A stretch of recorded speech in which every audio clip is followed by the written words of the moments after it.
हमसे पूछ रहे हो कि इस जगत गुरु कौन है इस भारत में, तो मैं भी कहूँगा कि भारत नहीं पूरे विश्व में जगत गुरु 4 हैं। शायद आप लोगों को देख करके फिर ले जगत गुरु 4 कहा कि हाँ 4। फिर तू पूछे कौन कौन जगत गुरु हैं 4। पहला बुद्ध, आज भी 18 देशों में बौद्धिस्ट हैं, और क्रिश्चियनिटी के बाद बौद्धिस्टों की संख्या है, इसलिए पहला जगत गुरु बुद्ध है।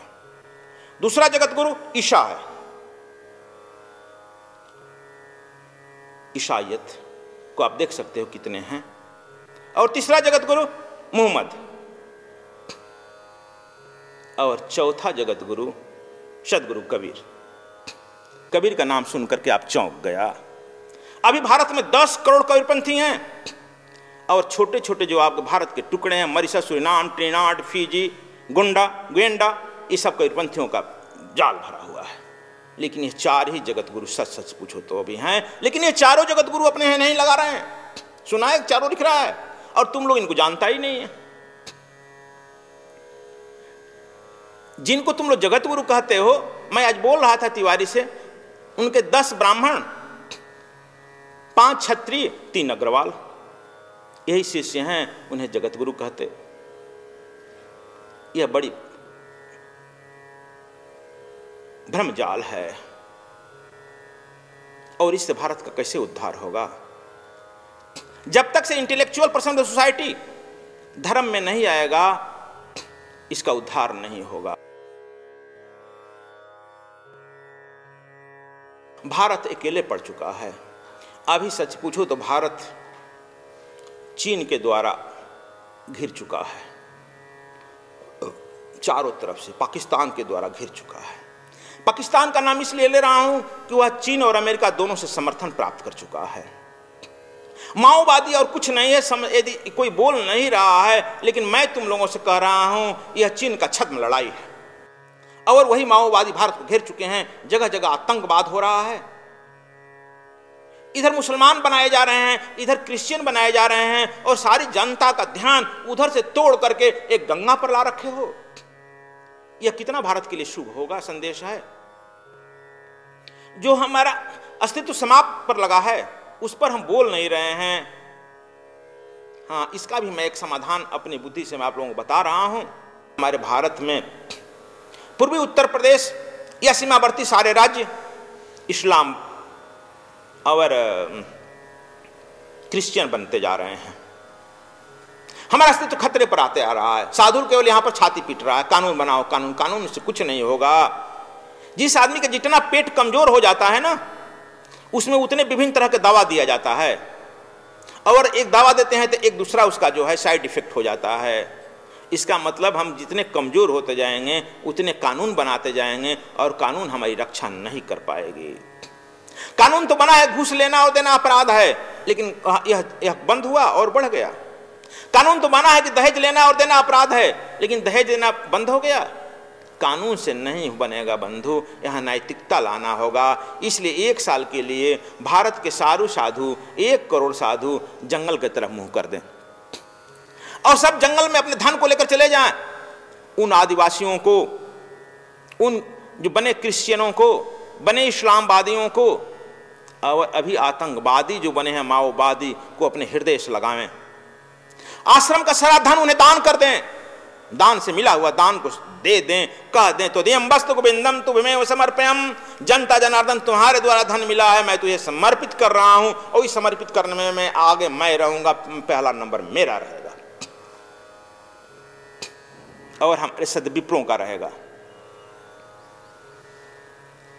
और जब जंगल की तरफ मुखातिब हो जाएगा, सारा अपना धन दौलत उनको दे देगा। वे लड़के जिनके हाथ में अभी रोटी नहीं मिल रही है, जिनको दूध के जगह पर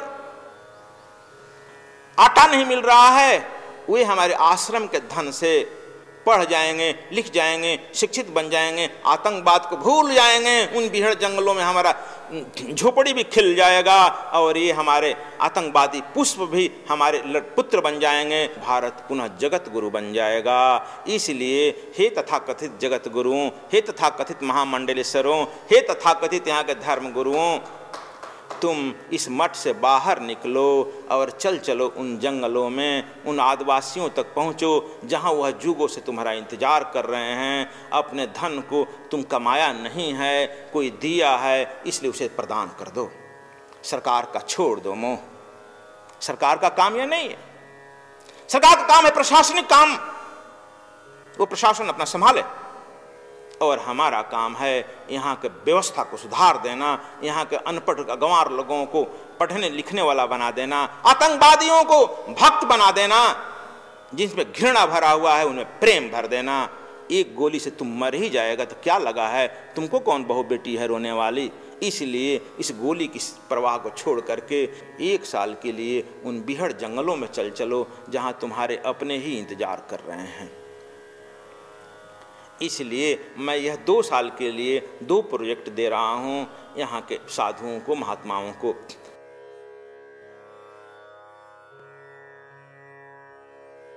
जब मैं नया नया में तार्किक था, घूमा करता था यहाँ से वहाँ, सब लोग पढ़ लिख करके नौकरी खोजता है और हम पढ़ लिख करके यही खोजने में चले थे। जब बहुत खोजते हुए अपने गुरु जी के यहाँ बनारस पहुंचा, जहां तुम लोग जाता है देखना, गंगा, गुरु और पीपल, पीपल का पेड़ जहां पंचवटी बनी है, चारों तरफ से पीपल लगा है, पेड़ लगा है, पंचवटियां बनी है, जहां गुरु जी समाधि में रहते थे। वहां देखा होगा आप लोग कि पीपल का पूरा जड़ और धड़ भी दिखाई पड़ता है। इसे पृथ्वी पर और कहीं पेड़ नहीं देखा होगा, आप देखेंगे नहीं, पूरा जड़ दिखाई पड़ता है और पूरा धड़ भी दिखाई पड़ता है। ऐसा सृष्टि में कहीं पेड़, यानी पेड़ अभी तक संघर्ष कर रहा है, माँ गंगा से कर रहा है।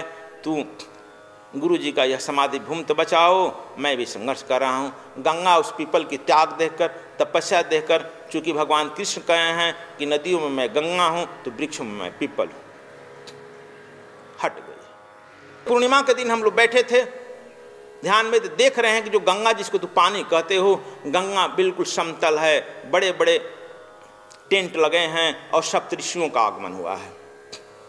कौन सप्तऋषि कौन आया, क्या क्या कहा, उसका वर्णन तुम लोग देख सकते हो। मैं केवल इसमें इंगित कर रहा हूं कि जितनी बात राम के समय में सत्य जो था, वही बात कृष्ण के समय में होगी, वही बात बुद्ध के समय में होगी। हर समय शाश्वत सत्य तो एक ही होता है, परिवर्तित नहीं होता है। जो सोना सतयुग में था वही त्रेता में होगा, वही द्वापर में होगा, वही कलयुग में होगा, वह उसका स्वरूप नहीं बदलता है। नीम सतयुग में मीठा नहीं होगी,